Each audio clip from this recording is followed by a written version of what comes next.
नमस्कार विद्यार्थी मित्र मैत्रिणींनो, एमपीएससी क्रॅकेट या आपल्या युट्यूब चॅनलवरती तुमचं पुन्हा एकदा स्वागत आहे. येणाऱ्या संयुक्त पूर्व परीक्षा वर्ग 2 आणि संयुक्त पूर्व परीक्षा वर्ग 3 याच्यासाठी पॉलिटीचे लेक्चर्स आपण चालू केले होते.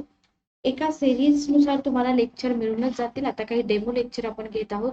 जास्तीत जास्त विद्यार्थ्यांपर्यंत तुम्ही लेक्चर शेअर करा, जेणेकरून तुम्हाला पूर्ण पॉलिटीचे सगळे लेक्चर मिळून जातील. ठीक आहे. आतापर्यंत काही घटनादुरुस्त्या वगैरे मी तुम्हाला शिकवलेल्या आहेत.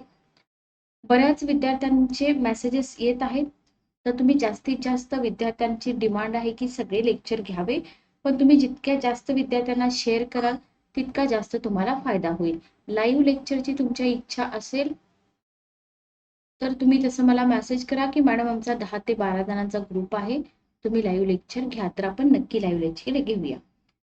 बघा, आज आपण सगळ्यात महत्वाचा टॉपिक थोडासा डेमो स्वरूपात घेत आहोत. उच्च न्यायालय. उच्च न्यायालयावरती लोकसेवा आयोगाचे क्वेश्चन येतात, लक्षात घ्या. उच्च न्यायालय, सर्वोच्च न्यायालय, दुय्यम न्यायालय कंबाईनला तर फिक्स क्वेश्चन असतात म्हणजे असतातच. आता इथं काय होतं माहिती का, आतापर्यंत तुम्ही कुठूनही शॉर्ट नोट्स वाचू शकत होता किंवा छोटे छोटे पॉइंट्स तुम्ही करू शकत होता, पण आता तसं आहे का? आता तसं नाहीये. तुमची जी डिफिकल्टी लेवल आहे ती डिफिकल्टी लेवल वाढलेली आहे. त्याच्यामुळे तुम्हाला याच्यासाठी किंवा सब्जेक्ट कव्हर करण्यासाठी तुम्हाला लक्ष्मीकांत सरांचंच पुस्तक वापरावं लागणार आहे. आता तुम्ही म्हणाल की मॅडम हे कशासाठी? आयोगाची वाढती काठिण्य पातळी, बरोबर. तर लक्ष्मीकांत यांचं पुस्तक तुम्हाला वापरावं लागणार आहे. मराठीमध्ये अनुवाद तुम्हाला मिळतो केसागर पब्लिकेशनचा. त्याच्यामुळे काही अडचण नाहीये की बाबा आपल्याला इंग्रजीमधून पुस्तकं वाचावं लागेल. तर लक्षात घ्या, आता जेव्हा आपण उच्च न्यायालय वाचायला घेतो तर सरळ सेवा भरतीसारखे कॉमन पॉइंट करून आपल्याला चालणार का? नाहीच चालणार.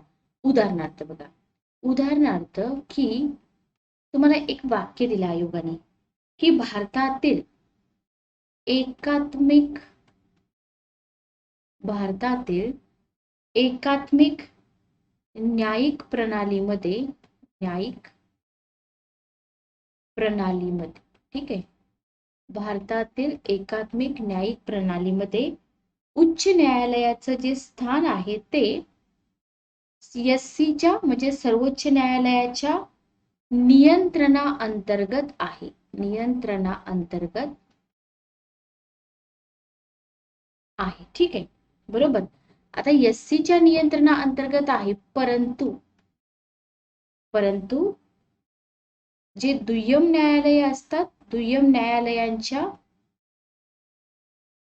वर आहे. ठीक आहे, दुय्यम न्यायालयांच्या वर आहे, हे आपल्याला लक्षात ठेवायचं आहे. Okay, clear. तर इथं एकात्मिक न्याय व्यवस्था हा शब्द आलेला आहे, याचा अर्थ तुम्हाला माहित पाहिजे. क्लिअर. जर तुम्ही म्हणत असाल की मॅडम पूर्ण एक बॅच लॉन्च करा, तर आपण बॅच पण लॉन्च करूया, पण ऍटलिस्ट मला 10 ते 12 तरी विद्यार्थ्यांचा ग्रुप पाहिजे जे रेग्युलर लेक्चर बघतील. जर 10 ते 12 जरी विद्यार्थी असतील तरी एका फिक्स टायमिंगला आपण बॅच स्टार्ट करूया. फक्त तुम्ही 10 ते 12 विद्यार्थी मला मेसेज करा या नंबरवरती की मॅडम आम्ही तयार आहोत, तुमचं एक फिक्स टायमिंग मला सांगा. त्या टायमिंगला डेली तुमचं 1 तास तरी लेक्चर होईल, लाईव्ह लेक्चर होते. ठीक आहे. 10 विद्यार्थी, 10 ते 12 बस झाले आपल्याला. एवढ्या विद्यार्थ्यांची जरी बॅच असेल तरी फ्री ऑफ कॉस्ट सगळे विषय शिकवायला मी तुम्हाला तयार आहे. तर हे तुमच्या लक्षात आलं, बरोबर. आता राज्यातील न्याय व्यवस्थेमध्ये, समजा आपण राज्यातील न्याय व्यवस्था बघितली, तर राज्यातील न्याय व्यवस्थेमध्ये उच्च न्यायालय आणि दुय्यम न्यायालयांची कशी आहे? एक श्रेणीबद्ध व्यवस्था आहे, बरोबर. एका श्रेणीमध्ये त्यांची व्यवस्था असते. लक्षात घ्या, आता तुम्हाला हे काही अवघड नाही समजून घ्यायला. मग राज्याच्या न्याय प्रशासनामध्ये जरी ही श्रेणी असली तरी राज्याच्या न्याय प्रशासनामध्ये सर्वात वरती कोण? उच्च न्यायालय. समजते का? बघा, सर्वात वरती कोण? उच्च न्यायालय, बरोबर. राज्याच्या प्रशासनामध्ये म्हणतोय आपण. Okay, clear. आय थिंक एवढा भाग तुम्हाला क्लिअर झाला असेल. आता लक्षात घ्या, आपल्याला थोडस हिस्ट्रीमध्ये जायचंय की आपल्या भारतामध्ये इसवी सन याच्यावरती हिस्ट्रीमध्ये पण क्वेश्चन येऊन गेलाय बघा. इसवी सन 1862 मध्ये, इसवी सन 1862 मध्ये कलकत्ता,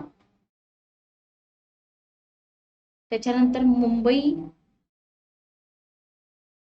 आणि मद्रास, कलकत्ता, मुंबई, मद्रास इथं काय करण्यात आलं होतं?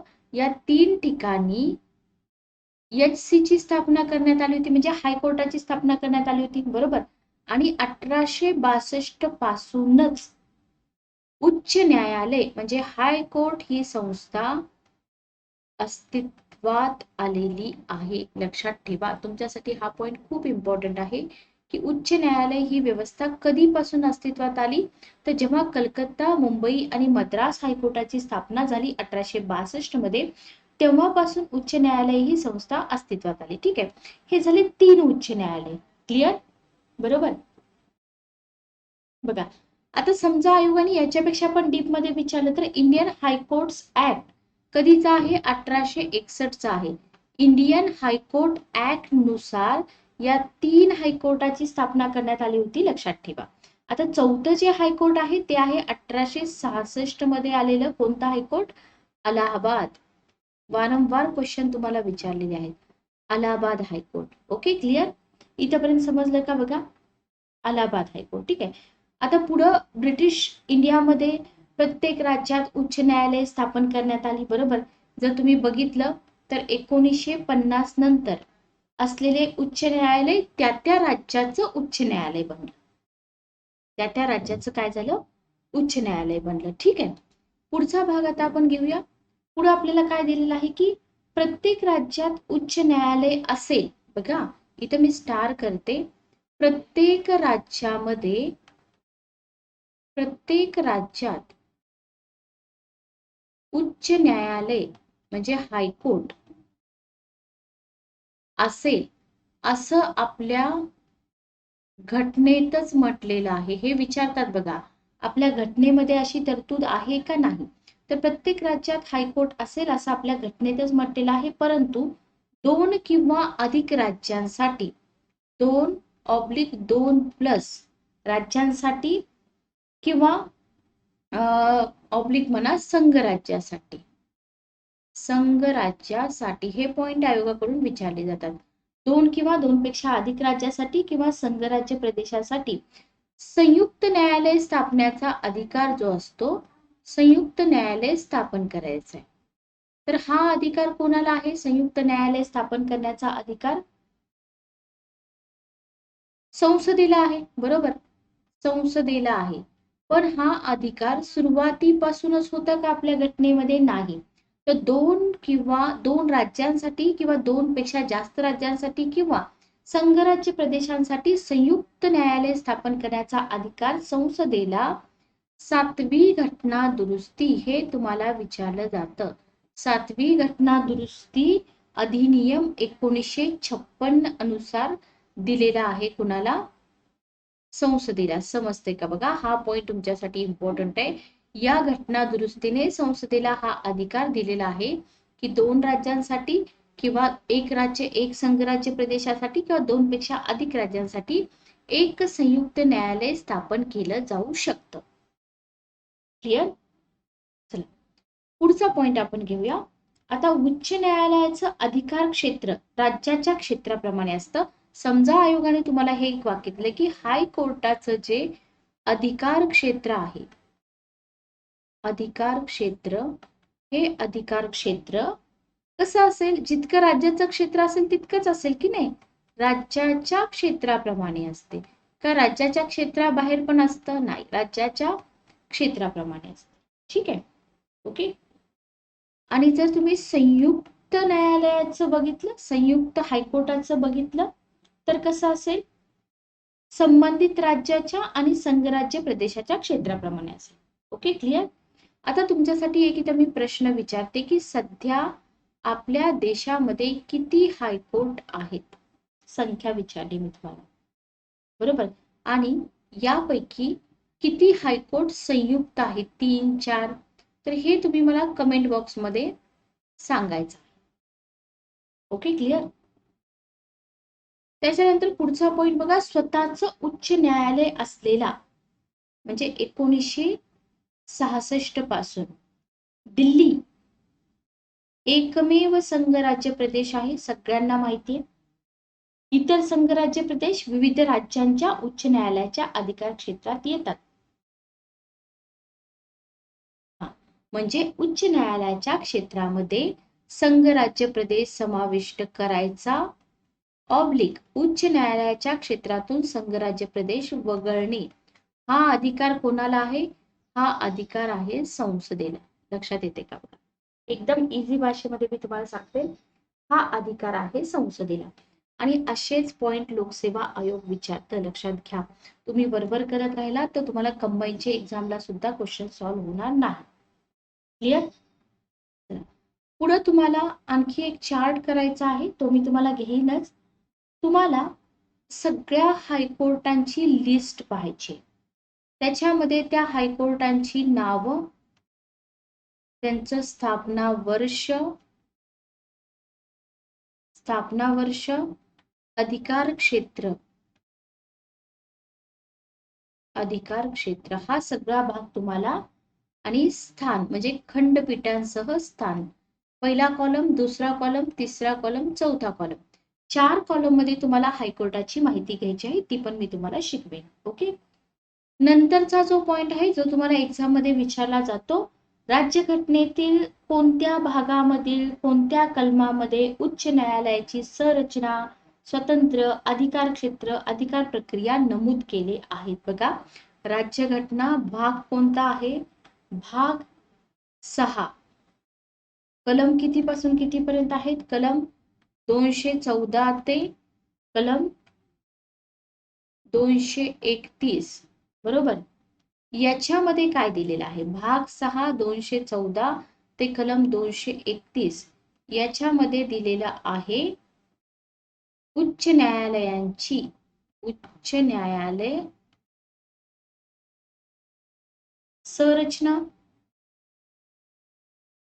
संरचना आहे, त्याच्यानंतर स्वातंत्र्य आहे,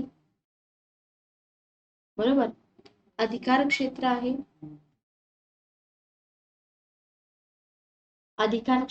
बरोबर, अधिकार प्रक्रिया आहे. हा सगळा पार्ट तुम्हाला कुठं मिळून जातो? भाग 6 कलम 214 ते कलम 231.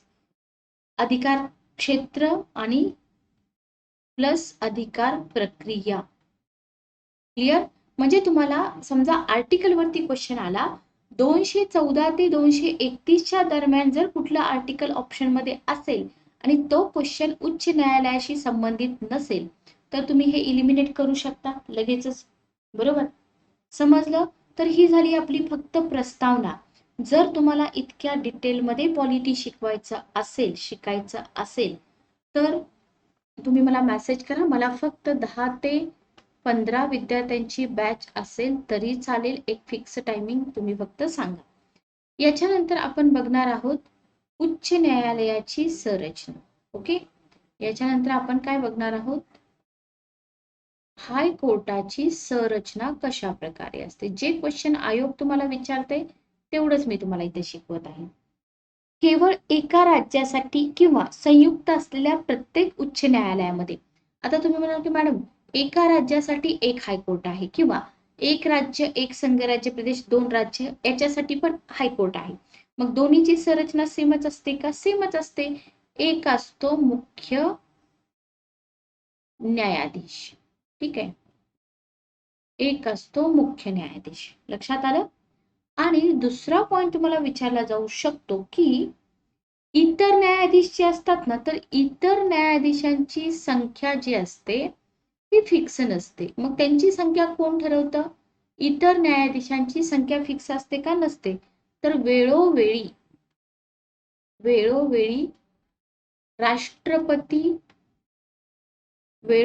राष्ट्रपती त्यांना आवश्यक वाटतील तितके न्यायाधीश नेमू शकतो. बरोबर? म्हणजे इथं तुम्हाला आयोग काय विचारतं एक्झाम मध्ये? उच्च न्यायालयातील न्यायाधीशांची संख्या घटनेने निश्चित केलेली नाही. ओके. मग ती कशावरती आहे? राष्ट्रपतींचा विवेकाधिकार, विवेकाधिकार याच्यावरती डिपेंड कर. समजते का बघा? ठीक आहे, चला. म्हणजे कामाचा भार बघून राष्ट्रपती काय करतात, वेळोवेळी संख्या बदलू शकतात. क्लिअर? ही झाली संरचना. त्याच्यानंतर पुढचा पॉइंट आपण बघतोय न्यायाधीश. न्यायाधीश. आता इथून तुम्हाला काय क्वेश्चन येऊ शकतात बघा. इथून तुम्हाला क्वेश्चन कशा प्रकारे येऊ शकतात या पॉइंटवरती. या पॉइंटवरती क्वेश्चन तुम्हाला पहिला येतो की न्यायाधीशांची नियुक्ती कोण करतं. पहिला पॉइंट नियुक्तीशी रिलेटेड असतो. न्यायाधीशांची नियुक्ती कोण करतं? कोण करतं? राष्ट्रपती करतात. बरोबर, राष्ट्रपती करतात. सिंपल आहे. भारताचा सरन्यायाधीश आणि संबंधित राज्याचा राज्यपाल यांच्याशी विचारविनिमय करून राष्ट्रपती करतात. पण कशी करतात? भारताचा सरन्यायाधीश आणि ज्या राज्यासाठी नियुक्ती करायचे त्या राज्याचे राज्यपाल यांच्याशी आधी विचारविनिमय केला जातो. बरोबर, आणि मग नियुक्ती केली जाते. ओके. इतर न्यायाधीशांची नियुक्ती करताना काय केलं जातं? हायकोर्टाच्या, लक्षात घ्या, हायकोर्टाच्या म्हणजे त्या हायकोर्टाच्या मुख्य न्यायाधीशाशी विचारविनिमय केला जातो. मुख्य न्यायाधीशाची नियुक्ती करताना भारताच्या सरन्यायाधीशाशी आणि राज्यपालाशी, आणि इतर न्यायाधीशांची नियुक्ती करताना त्या संबंधित कोर्टाच्या मुख्य न्यायाधीशाशी. ठीक आहे, ओके, क्लिअर. आता 2 किंवा अधिक राज्यांचं संयुक्त उच्च न्यायालय असेल तर काय केलं जातं? संबंधित सगळ्या राज्यपालांशी विचारविनिमय, सर्व राज्यपालांशी विचारविनिमय केला जातो. ठीक आहे, आय होप तुम्हाला इथपर्यंत समजलं असेल. ओके, चला. तर इथपर्यंत क्वेश्चन तर विचारले जातातच. आता पुढचा पॉइंट आपला काय आहे बघा. इथं तुम्हाला ना न्यायाधीश दुसरा खटला, न्यायाधीश तिसरा खटला एक्झाम मध्ये अजूनपर्यंत विचारलेलं नाही, तरी पण मी तुम्हाला शिकवते. इथं न्यायाधीश दुसरा खटला. सेकंड पॉइंट आहे न्यायाधीश कितवा खटला? तिसरा खटला. ठीक आहे, लक्षात घ्या. तर न्यायाधीश दुसरा खटला 1993, न्यायाधीश तिसरा खटला 1998. जर एक्झाम मध्ये क्वेश्चन आलं तर पुन्हा म्हणू नका की न्यायाधीश दुसरा खटला काय, न्यायाधीश तिसरा खटला काय. तर न्यायाधीश दुसऱ्या खटल्यामध्ये सुप्रीम कोर्टाने काय निर्णय दिला होता की भारताच्या सरन्यायाधीशांशी संमती असल्याशिवाय उच्च न्यायालयाच्या न्यायाधीशपदी नियुक्ती करता येत नाही. एससीच्या सरन्यायाधीशांची संमती इथं महत्वाची सांगितलेली आहे. बरोबर. तिसऱ्या खटल्यात काय सांगितलं की उच्च न्यायालयाच्या न्यायाधीशाच्या नियुक्तीबाबत भारताच्या सरन्यायाधीशांनी सर्वोच्च न्यायालयाच्या 2 सर्वात ज्येष्ठ न्यायाधीशाबरोबर, म्हणजे ह्यांनी काय केलं पाहिजे, 2 ज्येष्ठ जे न्यायाधीश असतील ना त्यांच्यासोबत विचारविनिमय केला पाहिजे. म्हणजे फक्त सरन्यायाधीशांच्या मतालाच इम्पॉर्टन्स नाही, म्हणजे फक्त सरन्यायाधीशाचं मत म्हणजे विचार प्रक्रिया नाही. लक्षात घ्या, इतर पण 2 कोणते तरी ज्येष्ठ न्यायालय घ्या त्यांच्यामध्ये. बरोबर, असं इथं सांगितलेलं आहे. क्लिअर. त्याच्यानंतर तुम्हाला इथं ना 99वी घटना दुरुस्ती आयोगाने विचारलेली आहे. 99वी घटना दुरुस्ती. आता 99वी घटना दुरुस्ती कशाशी संबंधित आहे, जी 2014 ला झाली होती. 2014. 99वी घटना दुरुस्ती आणि इथं आणि लिहिते मी राष्ट्रीय न्यायिक नियुक्ती आयोग अधिनियम, बरोबर. याच्या अन्वये एससी आणि एचसी, लक्षात घ्या, एससी आणि एचसी याच्यामध्ये नियुक्तीसाठी त्यावेळी अवलंबण्यात असलेली कॉलेजियम पद्धत काय करण्यात आली, रद्द करून त्याच्या जागी राष्ट्रीय न्यायिक नियुक्ती आयोग या नव्या संस्थेची रचना केली गेली, बरोबर. पण पुढे काय झालं, 2015 मध्ये सुप्रीम कोर्टाने ही जी 99वी घटना दुरुस्ती अधिनियम आहे आणि राष्ट्रीय न्यायिक नियुक्ती अधिनियम आहे, दोन्हीही घटनाबाह्य आणि व्यर्थ आहे असा निर्णय दिला. क्लिअर, बरोबर. आणि परिणामतः न्यायिक नियुक्तीसाठी पूर्वीपासून जी कोलॅजियम पद्धती होती ती पुन्हा लागू झाली 2015 पासून. मग इथं तुम्हाला न्यायाधीशांचा चौथा खटला दिसतो. चौथा खटला 2015 मध्ये सर्वोच्च न्यायालयाने हा निर्णय दिला चौथ्या खटल्यामध्ये, आणि राष्ट्रीय न्यायिक नियुक्ती आयोग या नव्या पद्धतीचा न्यायव्यवस्थेच्या स्वातंत्र्यावर वाईट परिणाम होईल असं मत मांडलं. व्हेरी व्हेरी इम्पॉर्टंट, याला IMP करा, इम्पॉर्टंट पॉइंट. 99वी घटना दुरुस्ती 2014 आणि 2015 चौथा न्यायाधीश खटला, बरोबर. तर आतापर्यंत आपण काय शिकलो बघा. आतापर्यंत आपण उच्च न्यायालयामध्ये आपण प्रस्तावना, उच्च न्यायालयाची संरचना, न्यायाधीश. आता न्यायाधीशाचे पात्रता निकष आपण बघणार आहोत, ज्याच्यावरती संयुक्त पूर्व परीक्षेला क्वेश्चन पडला होता. न्यायाधीश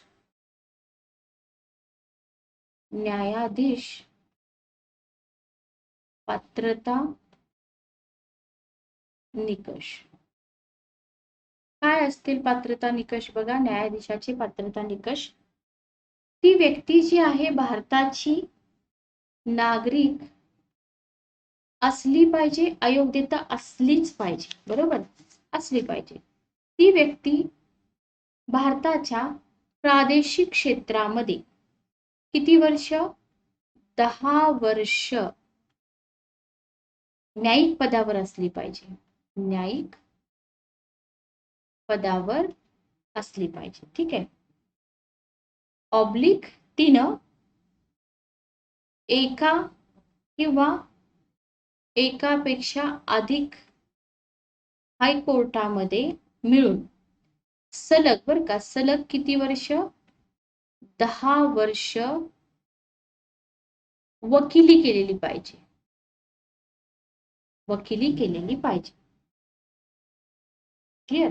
म्हणजे या तरतुदीवरून तुम्हाला काय स्पष्ट होतं की आपली जी घटना आहे ना, घटनेने उच्च न्यायालयाच्या न्यायाधीशपदी नियुक्ती होण्यासाठी सर्वात इम्पॉर्टंट IMP, किमान वयाची अट नाही, आणि याच्यावरतीच आयोग क्वेश्चन विचारतात. किमान वयाची अट जी आहे ती घटनेनं घातलेलीच नाहीये. सर्वोच्च न्यायालयाच्या न्यायाधीशपदी जशी असाधारण पंडिताची नियुक्ती करण्याची तरतूद आहे, तशी हायकोर्टाच्या न्यायाधीश पदासाठी नाही. 2 गोष्टी लक्षात ठेवा, व्हेरी व्हेरी इम्पॉर्टंट, ठीक आहे. ओके, समजते का बघा. त्याच्यानंतर तुम्हाला शपथ आणि प्रतिज्ञा. आता इथून तुम्हाला काही विचारलं जात नाही, फक्त हायकोर्टाचे न्यायाधीश जे आहेत ना, ते हायकोर्टाचे न्यायाधीश कुणासमोर शपथ घेतात, राज्यपालासमोर. राज्यपालासमोर काय करतात, शपथ घेतात. Okay, clear. राज्यपालांसमोर शपथ घेतात. शपथ काय घेतात वगैरे तुम्हाला विचारत नाहीत. आता याच्यानंतर पुढच्या लेक्चरमध्ये आपण काय बघणार आहोत, पुढच्या लेक्चरमध्ये पॉइंट मी इथे तुम्हाला सांगते. नेक्स्ट लेक्चरमध्ये आपण पहिला पॉइंट बघणार, न्यायाधीशांचा